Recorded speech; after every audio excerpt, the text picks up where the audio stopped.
সূরাতুল কাহফের আরো ফজিলত আছে। আল্লাহর রাসূল সাল্লাল্লাহু আলাইহি ওয়াসাল্লাম হাদিস শরীফের মধ্যে বলেন, আমার কোন উম্মত যদি সূরা কাহফ তেলাওয়াত করে, মহান রব্বুল আলামিন ওই বান্দাকে এমন একটা নূর দান করবেন, এমন একটা আলো দান করবেন, পুলসিরাত যখন বান্দা পার হবে, পুলসিরাত পার হওয়ার সময় ওই যে সূরা কাহফ তেলাওয়াত করার কারণে যেই নূরটা বান্দা অর্জন করবে, পুলসিরাত পার হওয়ার সময় ওই নূরটা কাজে লাগবে। সুবহানাল্লাহ। আরো ফজিলত আছে। আল্লাহর রাসূল বলেন, আমার কোন উম্মত যদি জুমার দিন সূরা কাহফ তেলাওয়াত করে, মহান রব্বুল আলামিন পূর্বের জুমা থেকে এই জুমা পর্যন্ত বান্দা যত সগীরা গুনাহ করবে, মহান রব্বুল আলামিন সমস্ত গুনাহ মাফ করে দিবে।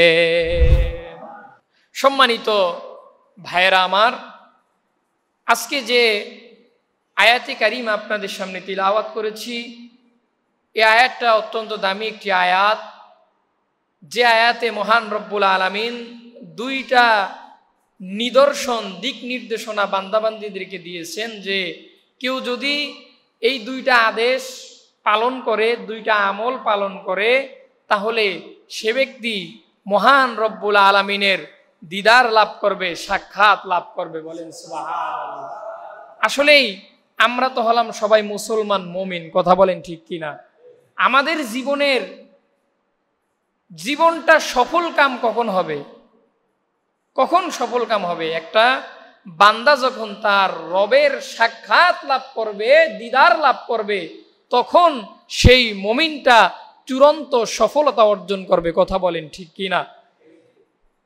আর আল্লাহর যারা মাহবুব, আল্লাহর যারা প্রিয় বান্দা, সেই বান্দারা সব সময় আল্লাহর দিদারের অপেক্ষায় থাকে, আল্লাহর সাক্ষাতের অপেক্ষায় থাকে। কথা বলেন ঠিক কিনা?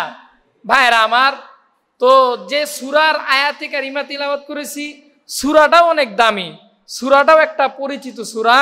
সূরার নাম হচ্ছে সূরাতুল কাহফ। সূরার নাম কি? সূরাতুল কাহফ।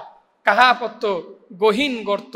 ওই যে আপনারা যুবক, 7 যুবকের ঘটনা শুনছেন না, আসহাবে কাহফের ঘটনা, এই সূরা কাহফ। সূরা কাহফের অনেক ফজিলত আছে। কেমন ফজিলত? আল্লাহর রাসূলের সাহাবী আবু দারদা রাদিয়াল্লাহু তাআলা আনহু তিনি বর্ণনা করেন, কোন ব্যক্তি যদি সূরা কাহফের প্রথম 10টা আয়াত মুখস্থ করে এবং তেলাওয়াত করে, আমল করে, তো আল্লাহর রাসূল সাল্লাল্লাহু আলাইহি ওয়াসাল্লাম বলেন, মহান রব্বুল আলামিন তাকে দাজ্জালের ফিতনা থেকে হেফাজত করবেন। দাজ্জাল চিনেন আপনারা? এক চোখ থাকবে কানা, কাফের লেখা থাকবে কপালের মধ্যে।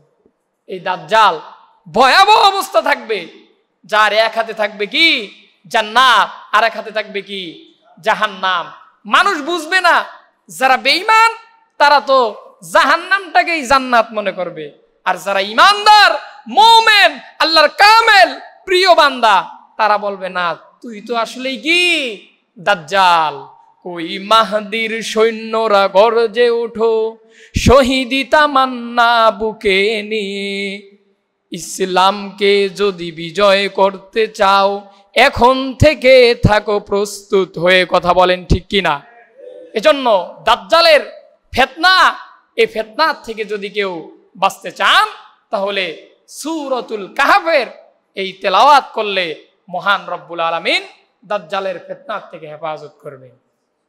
ভাইরা আমার, সূরাতুল কাহফের আরো ফজিলত আছে। আল্লাহর রাসূল সাল্লাল্লাহু আলাইহি ওয়াসাল্লাম হাদিস শরীফের মধ্যে বলেন, আমার কোন উম্মত যদি সূরা কাহফ তেলাওয়াত করে, মহান রব্বুল আলামিন ওই বান্দাকে এমন একটা নূর দান করবেন, এমন একটা আলো দান করবেন, পুল সিরাত যখন বান্দা পার হবে, পুল সিরাত পার হওয়ার সময় ওই যে সূরা কাহাফ তেলাওয়াত করার কারণে যেই নূরটা বান্দা অর্জন করবে, পুল সিরাত পার হওয়ার সময় ওই নূরটা কাজে লাগবে। সুবহানাল্লাহ। আরো ফজিলত আছে।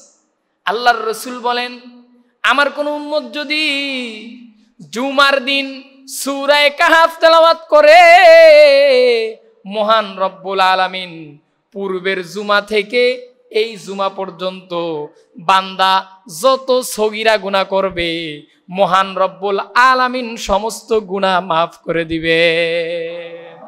জুমার দিন সূরা কাহাফ যদি কেউ তিলাওয়াত করে, তাহলে পূর্বের জুমা থেকে এই জুমা, অর্থাৎ এই এক সপ্তাহের ভিতরে বান্দা যত গুনাহ করবে, মহান রব্বুল আলামিন বান্দার উপর দয়া করে সব গুনাহ মাফ করে দিবেন। বলেন সুবহানাল্লাহ। তাহলে সূরা কাহাফের তেলাওয়াত আমল আমরা করতে পারবো তো ইনশাআল্লাহ। তো এই সূরাটাই দামি। তো আজকে আমার যে আলোচনা, এই সূরাতুল কাহাফের একবারে শেষ আয়াতের আলোচনার উপর আলোচনা। তো এই সূরা কাহাফ আল্লাহ কেন নাজিল করছেন? এই সূরা কাহাফের ভিতরে আপনার আমার পয়গম্বর, আমাদের নবীজির নাম কি সকলেই বলেন তো? মুহাম্মদুর রাসূলুল্লাহ সাল্লাল্লাহু আলাইহি ওয়াসাল্লাম। আপনার আমার নবী যে শেষ নবী, নবীজির রিসালাত নবুয়তের দলিল সূরাতুল কাহাফের মধ্যে মহান রব্বুল আলামিন দিয়েছেন। বলেন সুবহানাল্লাহ। আমার কথাগুলো মনোযোগ দেন। আজকে এমন একটা আলোচনা করব, যদি প্রথম থেকে শেষ পর্যন্ত মনোযোগ দিয়ে শুনেন তাহলে বুঝবেন। ভাইরা আমার, এবার আসেন সূরাতুল কাহাফ আল্লাহ কেন নাজিল করলেন, এর শানে নুজুল কি? আপনার আমার পয়গম্বর নবী মুহাম্মদুর রাসূলুল্লাহ, আল্লাহর রাসূল সাল্লাল্লাহু আলাইহি ওয়াসাল্লাম, সকলেই বলেন তো কত বছর বয়সে নবুয়ত লাভ করছেন? নবী 40 বছর একদিন হওয়ার পর নবুয়ত লাভ করছেন। কয় বছর? সকলকে জানতে হবে। আমাদের নবী কয় বছর বয়সে নবুয়ত লাভ করছেন? 40 বছর। সকলেই বলেন তো আপনার আমার নবীজির পুরো জিন্দেগিটা কয় বছরের? 63 বছরের। এবার বলতে পারেন হুজুর 40 বছরের আগে কি নবী নবী ছিলেন না? হ্যাঁ, নবী নবী ছিলেন। কেমনে নবী ছিলেন? কারণ আল্লাহর রাসূলের একটা হাদিসের মধ্যে আল্লাহর রাসূল নিজেই বলেন, ক্বালা রাসূলুল্লাহি সাল্লাল্লাহু আলাইহি ওয়াসাল্লাম, ক্বালা রাসূলুল্লাহি সাল্লাল্লাহু আলাইহি ওয়াসাল্লাম, কুনতু নাবিয়ান ওয়া আদামু বাইনাল মাই ওয়াত তিন।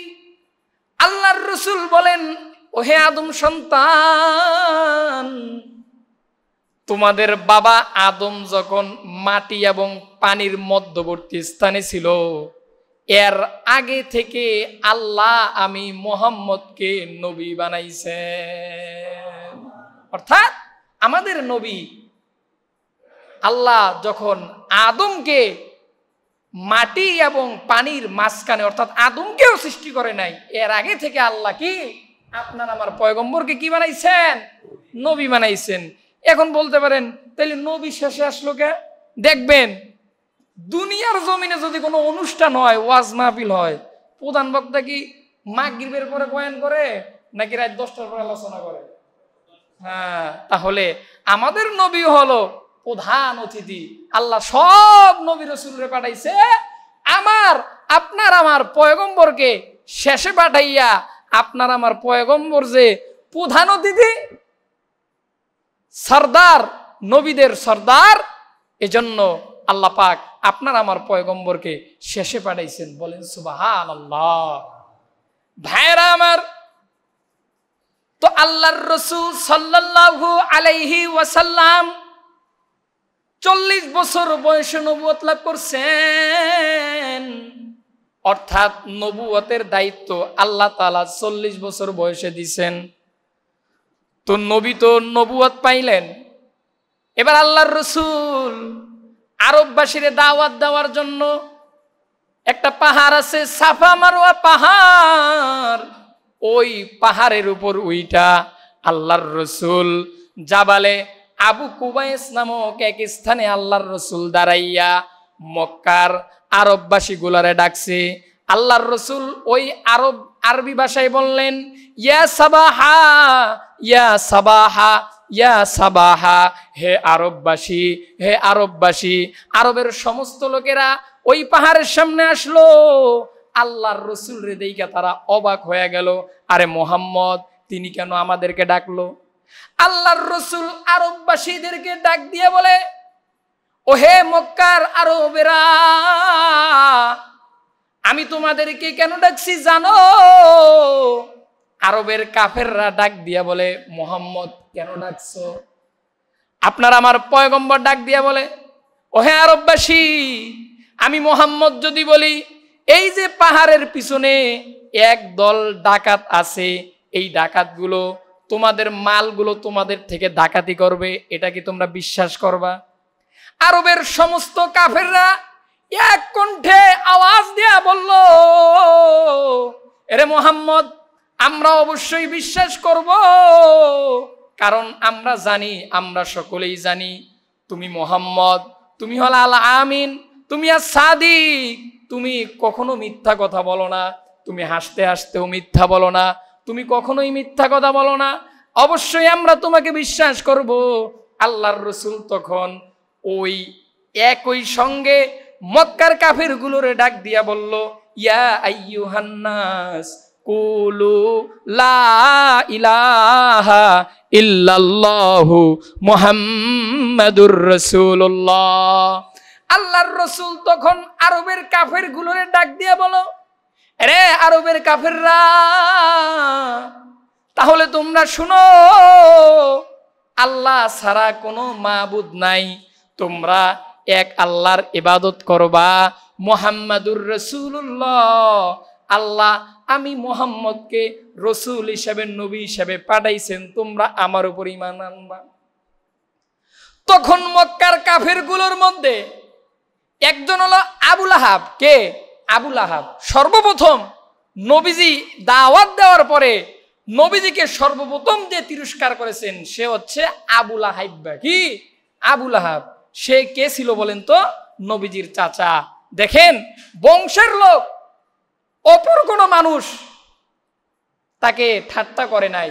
সর্বপ্রথম বংশের লোক, শুধুমাত্র বংশের লোক না, ব্লাড কানেকশন, চাচা, সে তাকে কি বলল? তাব্বাল্লাকা ইয়া মুহাম্মদ আলী হাযা জামাআতনা। কি বলল? যে মুহাম্মদ, তুমি যে এগুলো বললা, তুমি ধ্বংস হয়ে যাও। শুধু তুমি ধ্বংস হও তা না, তাব্বাল্লাকা ইয়া মুহাম্মদ আলী হাযা জামাআতানা, তোমার সঙ্গী সাথী যারা আছে তারাও যেন ধ্বংস হয়ে যায়। বলেন নাউজুবিল্লাহ। ভাইরা আমার, তো আল্লাহর রসুল তো মিথ্যা বলেন না। মক্কার কাফেরগুলো বড় চিন্তিত হয়ে গেছে। মক্কার কাফেরগুলো বলে, আরে মুহাম্মদ তো মিথ্যা বলতে পারে না, কিন্তু যেহেতু মিথ্যা বলে না, আবার নিজেকে নবী দাবি করতেছে, তাহলে আমরা তো এটা বুঝবো না। ওই যে আগের জামানার তাওরাত কিতাবের যেই আলেম আছে তাদের কাছে জিজ্ঞাসা করা হোক। মক্কার কাফেরগুলো একটা মিটিং সভা করলো, তাদের মধ্যে 2-3 জন লোকরে তারা ওই ইহুদিদের আলেম, তাওরাত কিতাবের আলেমের কাছে পাঠাইলো। মক্কা থেকে 3 জন লোক কিংবা 2 জন লোক ওই ইহুদি আলেমের কাছে গেল, গিয়ে বলে, আমাদের কুরাইশ বংশের মুহাম্মদ, সে নাকি বলতেছে তাকে নাকি আল্লাহ নবুয়ত দান করছেন। তাওরাত কিতাবের আলেমরা বলে, তার নাম কি? বলে তার নাম মুহাম্মদ। বলে তার বাবার নাম কি? বলে বাবার নাম আব্দুল্লাহ। মায়ের নাম কি? মায়ের নাম হলো আমেনা। দাদার নাম কি? দাদার নাম আব্দুল মুত্তালিব সাইবা। ইহুদি আলেমরা ডাক দিয়া বলে, এরে আরববাসী, যাও যাও, ওই যে মুহাম্মদ যে নিজেকে নবী দাবি করতেছে, এটা মিথ্যা নবী দাবিদার না। তাওরাতের কিতাবেও এমনই লেখা আছে, আখিরি জামানার যিনি নবী হবে তার নাম হবে মুহাম্মদ, তার পিতার নাম হবে আব্দুল্লাহ, মাতার নাম হবে আমেনা, দাদার নাম হবে আব্দুল মুত্তালিব। সুবহানাল্লাহ। এরপর ইহুদি আলেমরা ডাক দিয়ে বলে, আরো যদি শক্ত বিশ্বাস করতে চাও, আরো যদি প্রমাণ চাও, ওই মুহাম্মদ রে গিয়া তোমরা 3টা প্রশ্নের উত্তর জিজ্ঞাসা করবা। 3টা প্রশ্নের জবাব যদি মুহাম্মদ দিতে পারে তাহলে মুহাম্মদ হলো আসল নবী। এবার ওই আরবের কাফেররা আরবের মধ্যে চলে গেল, মক্কার মধ্যে চলে গেল। এবার সবাইকে একত্রিত করে ডাক দিয়ে বলে, মুহাম্মদকে 3টা প্রশ্ন জিজ্ঞাসা করা হবে। 3টা প্রশ্নের জবাব যদি মুহাম্মদ দিতে পারে তাহলে মুহাম্মদ হলো আসল নবী। এবার আবু জাহিল্লা ডাক দিয়া বলে, কয় এইবার দেখ মুনি খেলা, মুহাম্মদের লাফালাফিটা বন্ধ হইব। বলে নাউজুবিল্লাহ। বলে আরে মুহাম্মদ তো আমারই ভাতিজা, আমগোর সাথেই চলাফেরা করছে, আমাদের মতোই মানুষ, ওরে আল্লাহ কেমনে নবুয়ত দেয়? এইবার দেখবো মুহাম্মদের লাফালাফিটা বন্ধ হইব। 3টা প্রশ্নের জবাব দিতে পারলে পরে দেখবনি। মানে যারা আসলে বিরোধিতা করে এরা মানে ভালোটাও ভালো লাগে না, খারাপটাও তো খারাপ তো লাগেই। কথা বলেন ঠিক কিনা ভাইরা আমার? তো এবার আরবের কাফেররা আপনার আমার পয়গম্বরের কাছে গেছে, গিয়ে বলে, মুহাম্মদ তুমি নিজেকে নবী দাবি করতেছো, হ্যাঁ ভালো কথা, তাহলে তোমাকে আমরা 3টা প্রশ্নের উত্তর জিজ্ঞাসা করব। যদি উত্তর 3টা দিতে পারো তাহলে আমরা মনে করব তুমি আসলেই নবী। আল্লাহর রাসূল বলেন, আচ্ছা করেন আপনারা প্রশ্ন। এবার আরববাসী, আরবের কাফেররা আল্লাহর রাসূলকে 3টা প্রশ্নের জবাব জিজ্ঞাসা করলো। 1 নম্বর প্রশ্ন করছে, বলে মুহাম্মদ তুমি বলো, এই পৃথিবীতে এমন একজন বাদশা ছিল যার কপালের মাঝখানে 2টা শিং ছিল, কি ছিল? 1 নম্বর প্রশ্ন। 2 নম্বর প্রশ্ন, মুহাম্মদ মানুষের শরীরের মধ্যে রূহ আছে, এই রূহটা কি, কোথা থেকে আসলো, কেমনে চলে, এটার জবাব দিবা। 3 নম্বর প্রশ্ন, আগের জামানার ওই যে গুহায় যেই যুবকগুলো আটকা পড়ছিল ওই যুবকদের কথা তুমি আমাদেরকে বলবা। ভাইরা আমার, আল্লাহর রাসূল আরবের কাফেরগুলোরে ডাক দিয়া বলে, হে আরববাসী, যান আজকে আপনারা চলে যান, আমি আগামীকাল আপনাদের জবাব দিব। আরবের কাফেররা চলে গেল। আল্লাহর রাসূল তো জানে আল্লাহ তাআলা নবীকে ওহী দিয়া প্রশ্নের জবাব দিবেন। আল্লাহর রাসূল কাফেরগুলারে পাঠায় দিল। আল্লাহর রাসূল নিজেও চলে গেলেন। পরের দিন চলে আসলো, কিন্তু জিবরাইল আসে না। আল্লাহর রাসূল বড় কষ্ট পাইল। মক্কার কাফেরগুলো আসলো, আইসা ডাক দিয়ে বলে, মুহাম্মদ কই, তুমি না প্রশ্নের জবাব দিবা, তাড়াতাড়ি প্রশ্নের জবাব দাও, তোমার আল্লাহ না তোমারে ওহী পাঠায়? ভাইরা আমার, এর মাঝখানে একটা কথা শুনেন, আল্লাহর রাসূল ততক্ষণ পর্যন্ত কিছু বলতে পারে না যতক্ষণ পর্যন্ত মহান রব্বুল আলামিন আল্লাহকে কিছু বলেন না। কথা বলেন ঠিক কিনা? এজন্য আল্লাহ তাআলা কোরআনের মধ্যে বলেন, ওমা ইয়ানতিকু আনিল হাওয়া ইন হুয়া ইল্লা ওয়াহয়ু ইউহা। কবি উর্দু ভাষায় বলেন, মোহাম্মদ হার গিজনা গুফতা কানা গুফতা জিব্রাইল, জিব্রাইল হার গুজনা গুফতা কানা গুফতা রব্বে জালিল। মোহাম্মদ হার গিজনা গুফতা কানা গুফতা জিব্রাইল, জিব্রাইল হার গুজনা গুফতা কানা গুফতা রব্বে জালিল। অর্থাৎ আল্লাহ তাআলা যতক্ষণ পর্যন্ত জিব্রাইলকে কিছু বলেন না, জিব্রাইল কিছু বলতে পারে না। জিব্রাইল যতক্ষণ পর্যন্ত আল্লাহর রাসূলকে কিছু বলেন না, আল্লাহর রাসূলও কিছু বলতে পারেন না। ভাই বলেন,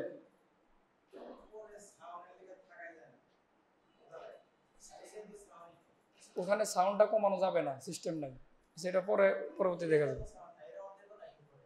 ভাইয়েরা আমার, তো আল্লাহর রাসূল ততক্ষণ পর্যন্ত কিছু বলতে পারেন না, আল্লাহ যতক্ষণ পর্যন্ত আল্লাহর রাসূলকে ওহী দেন না, ওহী পাঠান না। এবার পরের দিন মক্কার কাফেররা আসলো। মক্কার কাফেররা এসে বলে, মুহাম্মদ তুমি তাড়াতাড়ি জবাব দাও, আল্লাহর রসুল কিছু বলতে পারে না। আল্লাহর রসুল বলেন, যান আবার আগামীকাল আসবেন। আগামীকালও আসলো, আল্লাহর রসুল কিছুই করতে পারে না। আল্লাহর রসুল বড় চিন্তিত হয়ে গেছে, কারণ মক্কার কাফেরগুলো আল্লাহর রসুলের তিরস্কার করতেছে। বলে, মুহাম্মদ এতদিন না খুব লাফালাফি করলা, তোমার আল্লাহ নাকি সব কইরা দিব। কই তোমার আল্লাহ কি বলে? তোমার আল্লাহ তো কিছু বলে না। তোমার আল্লাহ মনে হয় তোমারে ভুইলা গেছে, এখন তোমারে আর মোহাব্বত করে না। আল্লাহর রসুল খুব কষ্ট পেয়েছে। ভাইয়েরা আমার, এরকম করে 15 দিন যাবত আল্লাহর রসুলের কাছে জিব্রাইল আমিন আসে না। 15 দিন পর জিব্রাইল আমিন আল্লাহর রসুলের কাছে আসছে। আল্লাহর রসুল জিব্রাইলে ডাক দিয়ে বলে, আরে ভাই জিব্রাইল, তুমি একটু বলো না কেন 15 দিন আমি মুহাম্মদের কাছে তুমি আসলা না? বলো না আল্লাহ কি আমার উপর রাগ করছেনি? জিব্রাইল আমিন আল্লাহর রসুলরে ডাক দিয়ে বলে, ওগো পয়গম্বর, আল্লাহ আপনার উপর রাগ করে নাই, আল্লাহ আপনারে খুব মহাব্বত করেন। ইয়া রাসূলুল্লাহি, ইয়া হাবিবাল্লাহ, কিন্তু কেন এই যে 15 দিন আপনার কাছে ওহী আনি নাই জানেননি? আল্লাহর রসুল বলেন, কেন?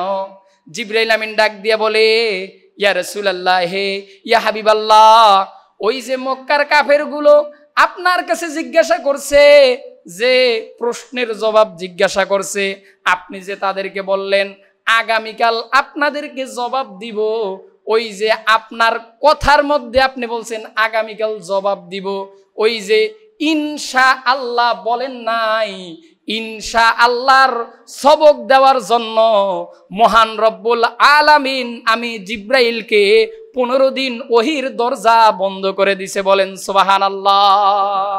অর্থাৎ আল্লাহর রসুল মক্কার কাফেরগুলোরে বলছে যে আপনারা আগামীকাল জবাব নিয়েন, কিন্তু ইনশাআল্লাহ বলেন নাই। এটা আমার বানানো কোনো কথা না। আল্লাহ তাআলা সূরা কাহফের মধ্যে বললেন, আল্লাহ বলেন, ওয়ালা তাকুলান্না লিশাইইন ইন্নী ফাইলুন যালিকা গাদা ইল্লা মাশা আল্লাহ। বলেন আল্লাহু আকবার। আল্লাহ রাব্বুল আলামিন বললেন, ওগো নবীজি, ওয়ালা তাকুলান্না লিশাইইন ইন্নী ফাইল, আপনি যখন কোনো কাজ করবেন, গাদা আরবিতে গদান মানে আগামীকাল, যখন কোনো কাজ করবেন তখন বলবেন না যে আগামীকাল, শুধু বলবেন না যে আগামীকাল করে দিব, এটা বলবেন না। কি বলবেন? ইল্লা আইয়াশা আল্লাহ, বলবেন আল্লাহ চাহে তো ইনশাআল্লাহ আমি কাজটা করে দিব, জানায়া দিব। সকলে বলেন ইনশাআল্লাহ। ইনশাআল্লাহর আমল করবেন তো? সকলে বলেন ইনশাআল্লাহ। এই ইনশাআল্লাহর আমলটা আমরা সব কাজে করব। জিব্রাইল আমিন বলে, ইয়া রাসূলুল্লাহ, আপনি তো হলেন উম্মতের শিক্ষক, আপনার দ্বারা শিক্ষা দেওয়ার জন্য মহান রব্বুল আলামিন আমাকে 15 দিন ওহী আনতে দেয় নাই। আজকে 15 দিন পর আপনার জন্য আমি খালি হাতে আসি নাই। ইয়া রাসূলুল্লাহ, 70,000 ফেরেশতা নিয়া আপনার সম্মানার্থে আমি জিব্রাইল এসেছি। বলেন সুবহানাল্লাহ। জিব্রাইল আমিন বলে, শুধু 70,000 ফেরেশতা আনি না ইয়া রাসূলুল্লাহ, আপনার জন্য একটি সূরা নিয়ে এসেছি, সূরাতুল কাহফ আপনার জন্য নিয়ে এসেছি। বলেন সুবহানাল্লাহ। ভাইরা আমার, তো 1 নম্বর প্রশ্ন আল্লাহর রসুলকে জিজ্ঞাসা করছে মক্কার কাফেরগুলো। 1 নম্বর প্রশ্নের কথা কি বলছিলাম? মাথার শিং। আল্লাহর রসুল প্রশ্নের জবাব দিলেন, কোন বাদশার মাথায় শিং ছিল? ভাইরা আমার, আল্লাহর রসুল কোরআন থেকে জবাব দিলেন, কলু ইয়া যুলকারনাইন ইন্না মাজুজা ওয়া মাজুজা ইয়াফসুদুনা ফিল আরদ মুফসিদুনা ফিল আরদ। আল্লাহর রসুল বললেন যে এই পৃথিবীতে একজন বাদশা ছিল যার নাম বাদশা যুলকারনাইন, কোরআনের ভাষায় বাদশা যুলকারনাইন, আর এমনি বলে ইস্কেন্দার। ভাইরা আমার, আল্লাহর রসুল একটা জবাব দিলেন কোরআন থেকে। 2 নম্বর প্রশ্ন আল্লাহর রসুলকে জিজ্ঞাসা করলো যে মানুষের যে রুহ আছে, রুহটা এটা কোথার থেকে? ভাইরা আমার, 2 প্রশ্নের জবাব আল্লাহর রসুল সূরা বানী ইসরাইল থেকে দিলেন। সূরা বানী ইসরাইলের 85 নম্বর আয়াতে আল্লাহ রাব্বুল আলামিন বলেন, ইয়াসআলুনাকা আনির রূহ কুলির রূহু মিন আমরি রব্বি ওয়া মা উতিতুম মিনাল ইলমি ইল্লা কলিলা। আল্লাহ রাব্বুল আলামিন পয়গম্বরকে ডাক দিয়ে বলে, ইয়া রাসূলুল্লাহ, মক্কার কাফেররা আপনারে জিজ্ঞাসা করবে যে মানুষের রূহ এটা আবার কি? ইয়াসআলুনাকা আনির রূহ, রূহ সম্পর্কে আপনারে জিজ্ঞাসা করবে। আল্লাহ বললেন কুলির রূহ, নবী আপনি বলেন রূহ এটা এমন একটা জিনিস, কুলির রূহু মিন আমরি রব্বি, এই রূহটা আল্লাহর আদেশেই চলাচল করে। বলেন কার আদেশে? আল্লাহ বলতেছেন কুলির রূহ মিন আমর, আমর অর্থাৎ আদেশ, আল্লাহর আদেশেই চলে। কার আদেশে? এই রূহু, এই রূহু নামক পাখিটা যদি আপনার আমার অন্তর থেকে বের হয়ে যায়, তাহলে আপনি আমি কি আর বাঁচবো? আর বাঁচবো না। এজন্য ওই মক্কার কাফেরগুলো দ্বিতীয় 2 নম্বর যেই প্রশ্নটা আল্লাহর রসুলকে করছে, আল্লাহর রসুলের নবুয়তের প্রমাণ পাওয়ার জন্য যে রূহু কি, তখন আল্লাহর রসুল রূহের জবাবটা দিয়ে দিছেন কোরআন থেকে। এবার 3 নম্বর যেই প্রশ্নটা করছে যে আসহাবে কাহাফের যুবকের ঘটনা আপনি বলেন, তখন আল্লাহর রসুল ওই মক্কার কাফেরগুলোরে বলেন আল্লাহ তাআলা যেটা সূরা কাহাফের মধ্যে বর্ণনা করেছেন। ভাইয়েরা আমার, আগের জামানায় একজন বাদশা ছিল, মূর্তি পূজারক মুশরিক একজন বাদশা ছিল। এই বাদশা তার অনুসারীদেরকে মূর্তি পূজার প্রতি আহ্বান করছে, কিন্তু ওই এলাকার মধ্যে সম্ভ্রান্ত পরিবারের কিছু যুবক ছিল, তারা ওই মূর্তি পূজার দিকে আগ্রহী হয় নাই।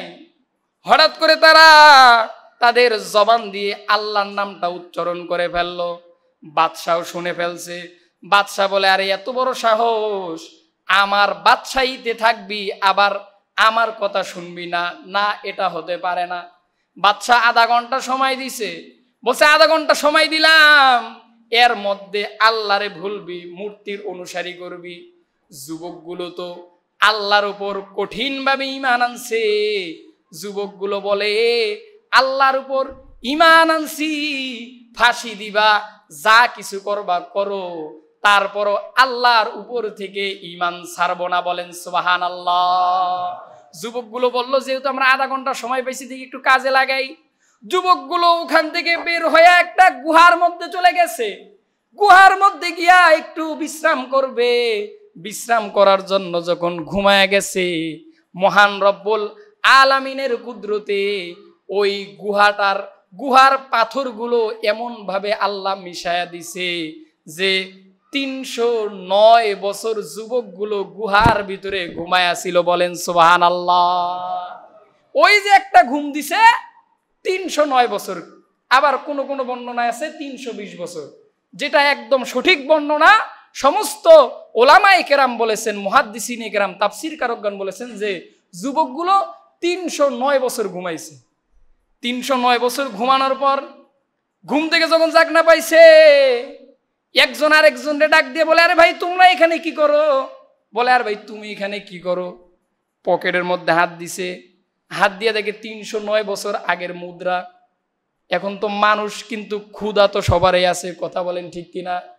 তারা বাজারের মধ্যে গেছে কিছু খাওয়ার জন্য। যখন মুদ্রাগুলো বের করে দিছে, দোকানদার ডাক দিয়ে বলে, ভাই তোমরা আবার কোন যুগের মানুষ? এই মুদ্রাগুলো আবার তোমরা কই পাইলা? দোকানদারও জানে যে আগের জামানায় এমন একটা ঘটনা আছে। দোকানদার তাদেরকে বাদশার কাছে নিয়ে গেছে। তৎকালীন বাদশার কাছে যখন নিয়ে গেছে, বাদশাহ তাদেরকে দেখে চিনে ফেলছে। আবার তৎকালীন জামানার বাদশাহ ছিল ইমানদার, মাথার মধ্যে ছিল পাগড়ি, গায়ের মধ্যে ছিল লম্বা জামা, আল্লাহ বিশ্বাসী ছিল। ওই তৎকালীন বাদশাহ ওই আসহাবে কাহাফের 7 যুবককে ডাক দিয়ে বলে, যুবক তোমরা বড় ভাগ্যবতী যুবক, আমি তোমাদেরকে কিছু করব না, তোমরা ভয় পাও না, তোমাদের জন্য সংবর্ধনার ব্যবস্থা করব, তোমাদেরকে সরকারি উপর মহলে চাকরি দিয়া দিব।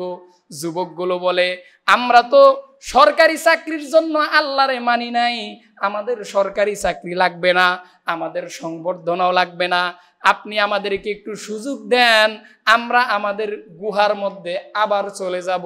যেই আল্লাহ 309 বছর আমাদেরকে গুহার মধ্যে ঘুম পাড়াইছেন, দেখিনি ওই গুহার মধ্যে গেলে আবার আল্লাহ কি করে। এবার যুবকগুলো আবার গুহার মধ্যে প্রবেশ করছে। মহান আল্লাহর বড় কুদরত, মহান আল্লাহর কুদরতে সব যুবকগুলো গুহার মধ্যে ইন্তেকাল করেছেন। বলেন সুবহানাল্লাহ। এখানে এখন বলতে পারেন, হুজুর এই যুবকগুলো তো অনেক ভালো কাজ করছে, কিন্তু তাদেরকে আল্লাহ কেন মারলেন, কেন ইন্তেকাল করাইলেন? ভাই, আল্লাহর সব সময় আল্লাহ বান্দার জন্য ভালো চায়। ওই যুবকগুলো যদি তখন থাকতো, আর মানুষ তো বুঝে নেই, তাদেরকে একদম কি করত, ভগবানের মতো ভক্তি করত। এজন্য আল্লাহ আর তাদেরকে রাখে নাই, তাদেরকে মহান রব্বুল আলামিনের কাছে নিয়ে গেছেন। প্রিয় ভাইরা আমার, আজকে যে আয়াতে কারিমা আপনাদের সামনে তিলাওয়াত করেছি, এই যে ঘটনাটা শুনাইলাম, কথাগুলো শুনাইলাম, এটা হচ্ছে সূরা কাহাফের শানে নুজুল, কোরআন থেকে শুনাইলাম। এই সূরা কাহাফের শেষ আয়াতে কারিমাটা আপনাদের সামনে তিলাওয়াত করেছি। মহান রব্বুল আলামিন বলেন, ফামান কানা ইয়ারজু লিকা রাব্বিহি ফালইয়ামাল আমালান সালিহা ওয়ালা ইউশরিক বিইবাদাতি রাব্বিহি আহাদা। মহান রব্বুল আলামিন বলেন, কি বলছেন, যে আমার কোনো বান্দা যদি আমি আল্লাহর সাক্ষাৎ পেতে চায়, তাহলে বান্দা যেন 2টা কাজ করে। কয়টা কাজ করবে? 2টা কাজ। 2 কাজ কি? ফামান কানা ইয়ারজু লিকা রাব্বিহি ফালইয়ামাল আমালা, তারা যেন কি করে? ভালো আমল করে, ভালো কাজ করে। 2 নাম্বার, ফালইয়ামাল আমালান সালিহা ওয়ালা ইউশরিক বিইবাদাতি রাব্বিহি আহাদা, তারা যেন আমি আল্লাহর সাথে কি না করে? শিরিক না করে, এবং আমি আল্লাহর ইবাদত করে। কার ইবাদত? ভাইরা আমার, আল্লাহর ইবাদত করতে হবে। এবং যে সূরাটা আপনাদের সামনে তিলাওয়াত করেছি, সূরার আয়াত, এই সূরাটাও কিন্তু অনেক দামি। আমি প্রথমেও ফজিলতটা বলছি, আরেকবার বলি, যেহেতু অনেক ফজিলত। এই সূরা কাহাফের প্রথম 10টা আয়াত যদি কেউ হিফজ করে, মুখস্থ করে, মহান রব্বুল আলামিন, হযরতে আবু দারদা রাদিয়াল্লাহু তাআলা আনহু থেকে বর্ণিত, তিনি বলেন, কেউ যদি সূরা কাহাফের প্রথম 10 আয়াত মুখস্থ করে, তাহলে আল্লাহ তাআলা তাকে দাজ্জালের ফিতনাত থেকে হেফাজত করবেন। বলেন সুবহানাল্লাহ। তাহলে আমরা যারা পারি সূরা কাহাফের প্রথম 10টা আয়াত মুখস্থ করে নিব। এরপরে মুখস্থ যদি না করেন, আল্লাহর রাসূল বলেন যে কেউ যদি সূরা কাহাফের প্রথম আয়াত এবং শেষ আয়াত তেলাওয়াত করে, তাহলে তার পা থেকে মাথা পর্যন্ত একটা নূর সৃষ্টি হবে। কি সৃষ্টি হবে?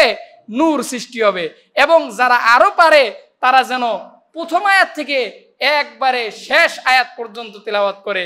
তাহলে কেউ যদি প্রথম থেকে শেষ পর্যন্ত পড়তে পারে, তাহলে মহান রব্বুল আলামিন আসমান থেকে জমিন পর্যন্ত যতটুকু জায়গা, এত বড় নূর ওই বান্দার জন্য দিয়া দেয়। এবার বলবেন যে হুজুর, এই নূর আর আলো দিয়ে আমরা কি করবো? এই আলোটা কখন লাগবে? যখন আপনি পুল সিরাত পার হবেন। যদি আপনি গুনাহগার হন, চোখে কিন্তু কিছুই দেখবেন না, অন্ধকার। কি থাকবে? অন্ধকার। তখন তো লাইটের প্রয়োজন হবে।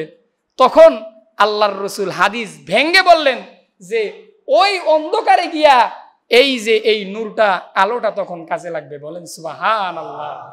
এরপর 3 নাম্বার ফজিলত, আল্লাহর রাসূল বলেন, কেউ যদি সূরা কাহাফ জুমার দিন তেলাওয়াত করে, অর্থাৎ শুক্রবারে, যে আজকের দিন, শুক্রবারে যদি কোনো বান্দা সূরাতুল কাহাফ তেলাওয়াত করে, মহান রব্বুল আলামিন ওই বান্দার 1 সপ্তাহ যত গুনাহ করবে, সগীরা গুনাহগুলো আল্লাহ মাফ করে দিবেন। বলেন সুবহান।